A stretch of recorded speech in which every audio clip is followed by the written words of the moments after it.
Right. So, another SmarkCast. This one's going to be kind of big. I've got 3 events to talk about here. Ring of Honor was Saturday, and then I'm going to review Raw and give my predictions for NXT Takeover. Takeover 2. Okay. I'm going to do it a little different this time. Usually I start out with WWE. Not going to do it. I'm going to start out with Ring of Honor since that came before Raw.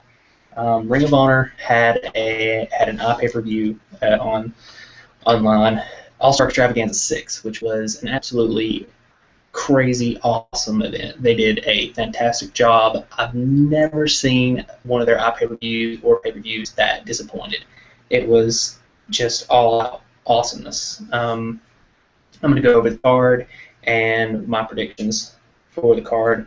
To start off with, not all the matches happened that were supposed to happen. There were 2 matches that were actually canceled. Silas Young broke his arm or leg, I don't remember which, and he was injured, so he was not on the card. He was supposed to face Cedric Alexander. Instead, they put Cedric Alexander into the TV title because ACH could not get into Canada. Don't know what happened there. The Ring of Honor played it out like he just overslept and missed the flight. So it was pretty cool. But two matches that were going to happen did not happen. I was a little upset about the ACH thing because ACH and Jay Lethal was pretty much guaranteed a 5-star match. But that's okay. All right. But anyway, they started out with Truth coming out there talking about how ACH missed his opportunity and everything like that. And later, Silesia would come out and just bottom line, what happened? Cedric Alexander was entered into the match, and Jay Lethal accidentally super kicked Silesia, which was kind of weird. It's cool moment though. And then we started out with our first match, which was Mark Briscoe versus Hanson. I predicted Mark Briscoe to win this because really the Briscoes hardly ever lose, especially in single competition, but it's because they're fan favorites. Not because they're not Cena, but they're fan favorites, and people love them. Mark Briscoe won.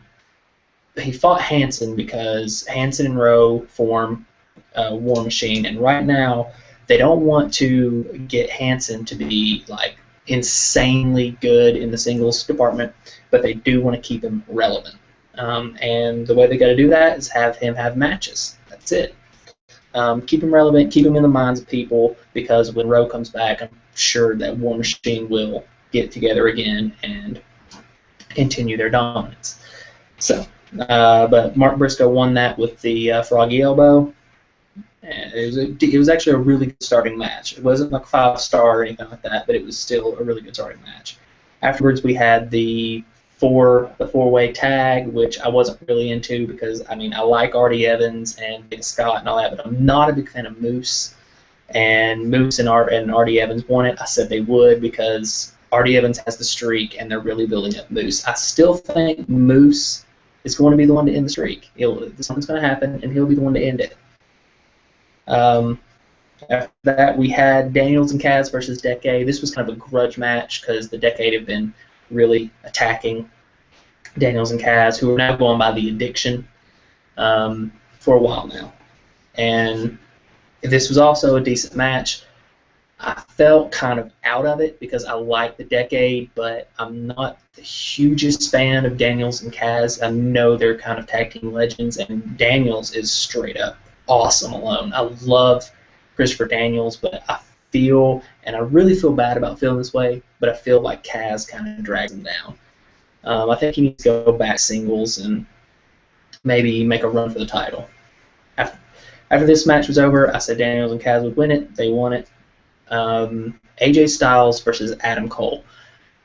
This was one I was excited about, and it did not disappoint. AJ Styles is amazing. He rarely puts on a bad show, and he proved it again. It was just awesome, just really, really good. Adam Cole, same way, very underrated guy, and he comes in there, he puts on a show, and he always gets the job done. very happy with that match. It was very technical, not so much flashy or even a spot fest. It was just a technical match, and it was great. I said AJ would win it, and AJ did win it, and that's the right call because AJ, he's kind of almost a sideshow where you come to see Ring of Honor and you get to see AJ, and it's a plus. And Adam Cole needs to continue losing because he needs to build up that frustration. And when that frustration comes to a boil, he'll snap and hopefully get back into the world title hunt. So I'm hoping this will rock. Afterwards, we had a Maria Kanellis revealing the new belt. Used to be Jay Briscoe's belt. Then it was Matt Hardy's belt. Now it's Maria Kanellis' belt, and it's all fuzzy and pink and weird. It's really good. But it is a weird segment, but I was kind of out of it, even though I love Maria Kanellis and Michael Bennett. I love them both. So afterwards, we had and if it seems like I'm rushing, I am, because I'm trying to fit all of this stuff in to the show. Afterwards, we had Jay Lethal versus Cedric Alexander, which was another great match. 4-star at least. I can't help but feel that ACH and Lethal would have put on a better match. I just can't help but feel that way. But these two still put on a great match. I mean, they kept you entertained. It was a lot of good spots. There were some technical moves. It is a great match. I still feel that if this would have been Lethal versus ACH would have won the title. And I still think ACH will win the title. So I think this was more just a transitional thing. Cedric Alexander is going to be pushed to the moon soon, and facing Lethal is great. It's great for him. Let's see. Afterwards, we had this is where the show got weird because I thought Jay Briscoe and Michael Elgin would be the main event, but it wasn't. Red Dragon versus the Bucks was the main event, which was actually kind of cool. But Briscoe and Elgin got in there, and I'm going to go ahead and say that I got this one wrong. And I think that anyone who put out predictions for this match got this one wrong because no one expected Jay Briscoe to win this match. No one did. And like me, everyone thought that this is an excellent way to get Elgin over. This is the guy who hasn't been beaten in 2 years. He hasn't been beaten in singles competition in 2 years, and he never really lost the belt. What better way to solidify Elgin's reign than this? So no one could have predicted that, and it happened. The word is that Elgin did not renew his working visa. Elgin is Canadian, and he did not renew that visa, which means he can't work in the United States for 90 days until he gets another visa. To me, I think giving it to Briscoe is the correct move because really, in all honesty, I like Michael Elgin, but he's not getting over with the fans. He's just not. He's just not there. The fans cheer him and they love him, but for the most part, he does get cheered against. I mean, this match was prime example of that because this was Elgin versus Briscoe in Elgin's hometown, and the crowd was still split down the middle. That should not happen in your hometown, especially with a face. The face should always be cheered in their hometown, and he was, but Jay Briscoe was cheered just as loud. They hit a lot of good spots. Briscoe ended up winning it, and to say the crowd was shocked is a huge understatement because the crowd was beyond shocked. It's a good little match though. And then we had the main event. Red Dragon versus the Bucks, 2 out of 3 falls. I said Red Dragon would take it in the third fall. That's exactly what happened because when you have 2 out of 3 falls, it is very rare for it to actually go 2 falls. But Red Dragon and Young Bucks put on a match that it was very memorable. They always do. I think this is one of their lesser matches. They've had better. It was still really, really good. The Bucks are split down the middle with people. People either hate them or they love them. And I can see both sides. They're very exciting. They're awesome. I love the Bucks. They're one of my favorite tag teams, but I can see where people hate them because they do spam the super kick a lot. They do it at least 20 times in a match. They do a lot of dumb moves, and they're really spotty. They're more spot-fest wrestlers. They're not really technical. It's really they do about, say in a 20-minute match, they do maybe 12 moves total, but those 12 moves are really spectacular and really awesome to see. And not a lot of people like that. People like technical matches. And this match did get a little technical in the middle, but it wasn't really the Bucks. It was really Kyle O'Reilly, which I'll say again, I think Kyle O'Reilly will reach his peak when he goes solo for real. And he was solo before Red Dragon. Red Dragon's only been together 2 years. But all in all, Ring of Honor All-Star Extravaganza 6 was outrageously awesome. I think Best in the World was a little better, and War of the Worlds was like a lot better. But War of the Worlds also had NJPW, so it had an unfair advantage. I think the Ring of Honor event next is called Michael Bennett's Bachelor Party. Michael Bennett and Maria Kanellis are getting married in real life, and Ring of Honor is playing off that, which is awesome. If you haven't seen the poster for Michael Bennett's Bachelor Party, you need to head over to ringofhonorwrestling.com and check that out, because it is one of the greatest posters I've seen in a long time. It's funny, it's entertaining, and I'm sure Ring of Honor will deliver once again. I don't know how they're going to make this about Michael Bennett, but it'll be awesome. All right.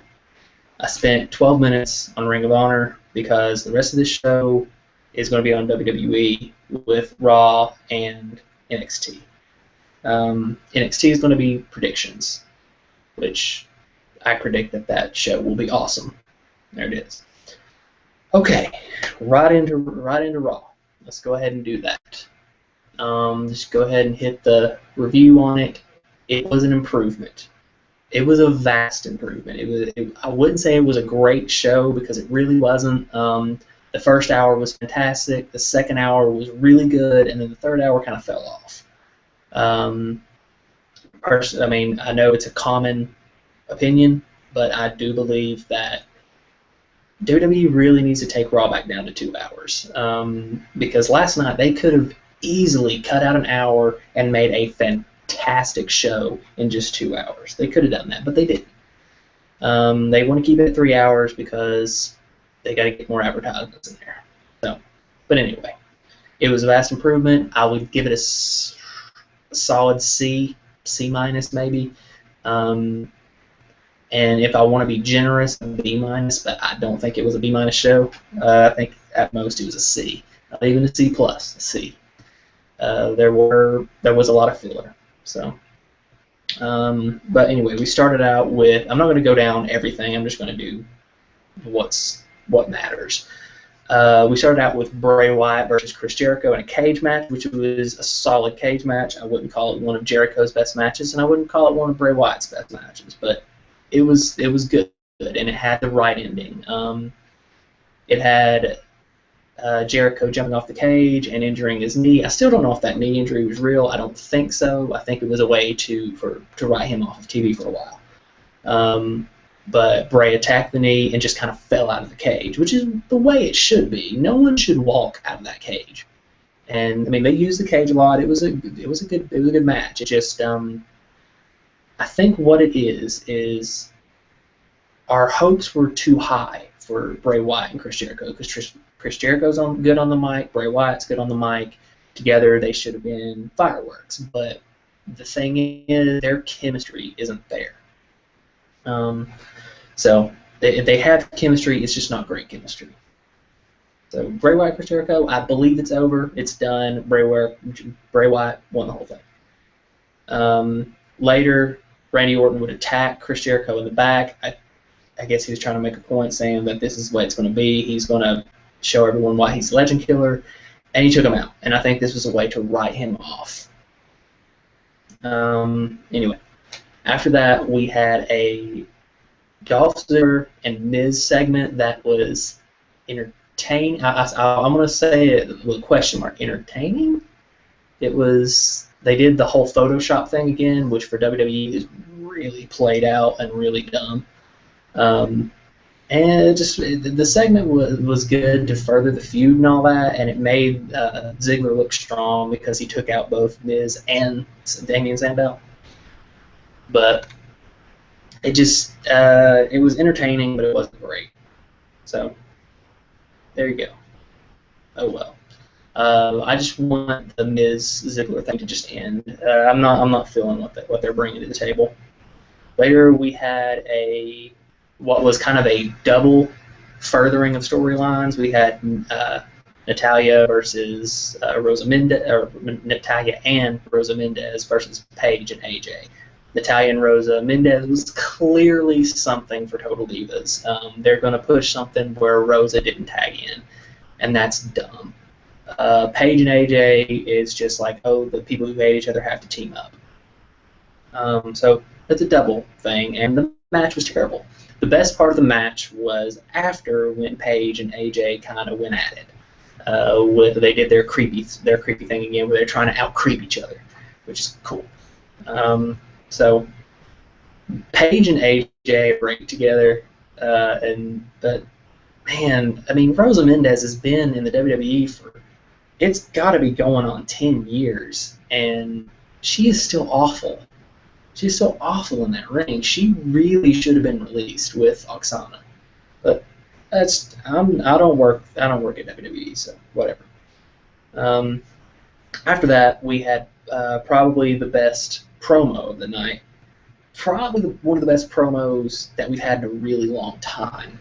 It was a Paul Heyman versus John Cena promo, and everyone on Twitter is talking about how, oh yeah, Cena just said the same thing. And what did I say last week? Yeah, he says the same thing, but you cheer The Rock, and he's been saying the same thing for 15 years. So whatever. So Heyman comes up there and just kills it. And I'm not saying Cena did as good as Heyman, because he did. But Heyman just murdered the mic. He really brought it out. He really brought it, and started trying to get. He was almost like an emperor in Star Wars kind of thing, where he was trying to get Cena to come over to the dark side. It was really cool. Come on, let the hate flow. And this is what everyone does with Cena. Oh, come on, man, embrace the hate, do it. And Cena's never going to do it. It would be just stupid to turn Cena heel. It would be dumb. They would literally lose millions of dollars. So that's not going to happen, people. But Heyman and Cena actually played off of each other really well. Have played off of each other really well. And at the end of it, Cena said, if Brock Lesnar doesn't show up, I'm taking you out. And of course, that means Brock Lesnar's going to be there. We're going to have a brawl. And Night of Champions, Brock Lesnar versus Cena, though I don't care about it, will definitely be better than the last one, because there will actually be competition here.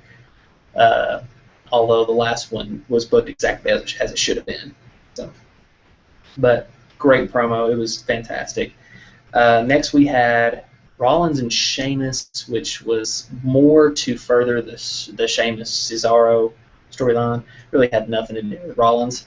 It was just, you put Rollins in there whenever you want to have a great match, and the problem with this was it wasn't a great match. It was just filler. I'm looking forward to the Sheamus and Cesaro matches, not so much the actual feud. So after this, we got probably the best part of the night, easily the best part of the night.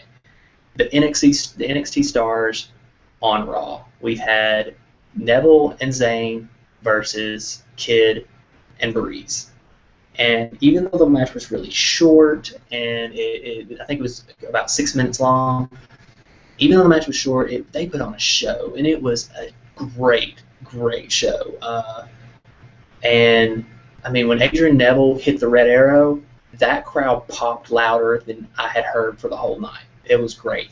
And the weird thing about it, it's like I've been saying for a long time, the weird thing about it is that these four guys were in this ring, and really, I don't think the crowd knew who they were. I think a lot of the crowd did, because you did get a huge Olay chant for Sami Zayn, but I don't think a lot of people knew who they were. So when they were actually doing their moves and, you know, really being impressive, people were not popping for them. They were popping for the moves, and the actual action, which I think is awesome because these people won't look at, oh, that's Neville. He was in NXT. I heard he's really good. They know he's good now, and that's awesome. I love that the people are loving the action that NXT is bringing because maybe that'll sell some network subscription, and people will start paying attention to NXT because that's what we need. NXT puts on a better product than Raw or WWE's pay-per-views every single time. It's an amazing show, and I'm very excited for Kenta to make his debut. But I'm getting ahead of myself. That's NXT. We're not talking about that. We're talking about later. The next thing that happened, Stephanie McMahon came out and said, hey, it's Jerry Springer, and then I took the remote and went and started watching football because I was having a good time on Raw, and I'm not about to let the Bellas destroy my good time because that's what they do. They destroy good times. This feud is awful. So I didn't watch the Bellas thing. I actually ended up watching it today earlier, and I mean, a lot of people were saying, well, that wasn't as bad as I thought it was going to be. No, it was bad. It was really, really bad. When they started brawling, it got better. When they started brawling, it was cool.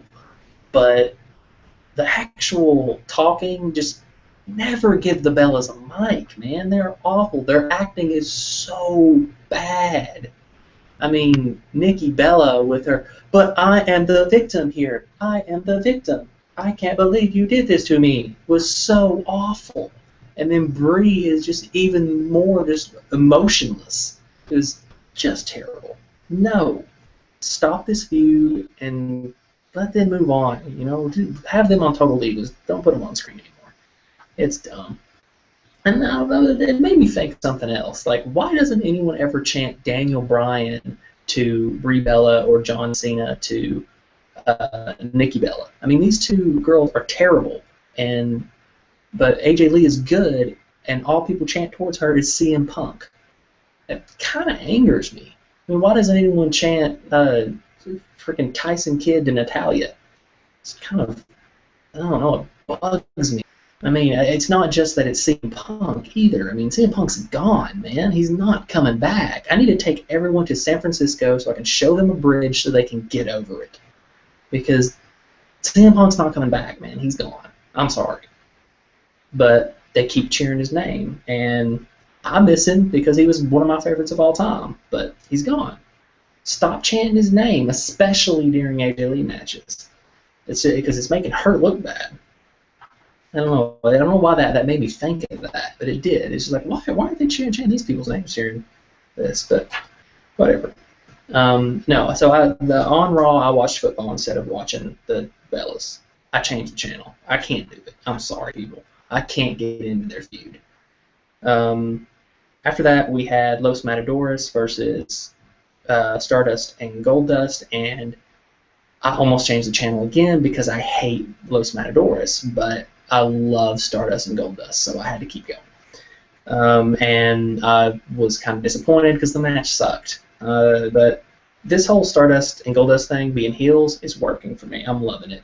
And I'm still predicting that they're going to beat the Usos for the belts at Night of Champions. I'm not ever going to not say that. And it needs to happen. Afterwards, we had Slater Gator and Adam Rowe. Something happened, and the bunny kicked Heath Slater, and I don't know. Maybe it made me tweet "Silly Rabbit super kicks are for kids." I guess that's kind of funny. That came out of that, but it was filler and it was garbage, and it needs to stop. Slater Gator can probably actually be taken as a legit tag team now. People are starting to realize that Heath Slater's not a bum. He's actually quite good, and Titus O'Neil's a good monster. So put those two together, and you have a good team. It's almost like the Rock and Sock connection. I'm not saying it's as good as a Rock and Sock connection, but you got one guy who's a heel, one guy who's a face, and the face is always trying to get the heel to like him, and it's cool. I like that kind of stuff. It's a good dynamic. And finally, Orton versus Reigns. The match was awful.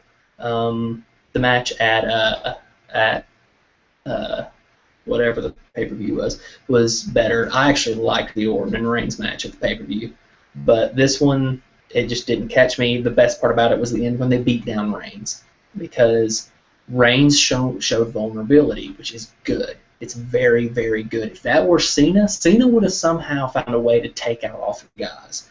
But Reigns just got beat down, and I was getting worried because they were turning him into Cena and making him untouchable. Now he shows vulnerability, not so much, which is good. And that means they might not destroy his character. He's very green and still needs work, but I think that he could probably sell. He could sell tickets. So, good job. They beat him down. No one came for the save. And I'm telling you that Night of Champions, one of 2 things is going to happen. He is going to be in a handicap match, or one of 3 things. He's going to be in a handicap match against Orton and Rollins, and Ambrose is going to make the save, or he's going to have a match with Rollins, and then the Authority is going to come in and attack him, and Ambrose is going to make the save. Or, less likely, but would be most awesome, Reigns and Ambrose versus Rollins and Orton. Be great. So, but that was Raw. So, and I'm actually only 30 minutes in, which is awesome. But now I did want to cover one thing, because I thought Raw was really good, but before I watched Raw, I watched 4 episodes of Impact. And I did that because I have a friend who was telling me that I really need to watch Impact because it's actually really good. And he's like, just watch the last month's worth. And they're only 2 hours apiece, hour and 30 minutes, not counting commercials, which I fast-forwarded through those. And I will say that they are getting better, for sure. Their matches are getting way better. The knockouts are awesome. But I still found it hard to make it through an entire episode. I found it very hard. Because it's still very illogical and poorly written and very poorly produced. So if they could just get better writers, they have something. Because I've always said that TNA has had arguably the greatest roster. Now I think WWE kind of trumps them in the roster department, and Ring of Honor and NJPW. But NJPW trumps everybody in the roster department. So, no, I couldn't make it through it. I tried. I mean, I watched all 4 episodes, and I just couldn't. I can't get into TNA. I can't figure out why. I'm just not impressed by anything they do, except for some of their matches. Once you have a Monsters Ball match every week, it gets kind of monotonous. So, no, I'm sorry to my friend that's watching. Sorry, dude. I couldn't get into it. But it made WWE better, because by contrast, WWE is fantastic. And that still in no way means that I want TNA to go under. I really don't. I want TNA to thrive, because WWE needs competition. And I think when global wrestling starts getting a deal and all that, then that'll change. So, but anyway, I just wanted to cover that real quick. I do respect TNA for what they do, but it's just I can't do it, and their stuff is terrible. All right. Anyway, next is probably the thing I am most excited for this week. Well, maybe not, because Sons of Anarchy season premieres tonight, so I guess that I'm more excited for that. But the wrestling-wise, the most excited I am is definitely for NXT TakeOver, because we get the debut of Kenta. I'm hoping he has a match or at least beats on someone, something like that. I want to see him actually in action. I don't want to see him come out there in a tux and give a promo. I want to see him come out there in a tux, give a promo, and then someone come out and try to stop him, and he takes him out. That's what I want to see. All right. So anyway, I'm going to get into it. First up, we have Bull Dempsey versus Mojo Rawley. I do not give a single crap about this match. This is the one match on this card that I do not care about. I do not like Mojo Rawley. and I do not like Bull Dempsey. Yeah, both of them are awful. So I don't care who wins. I'm going to say Bull Dempsey. Actually,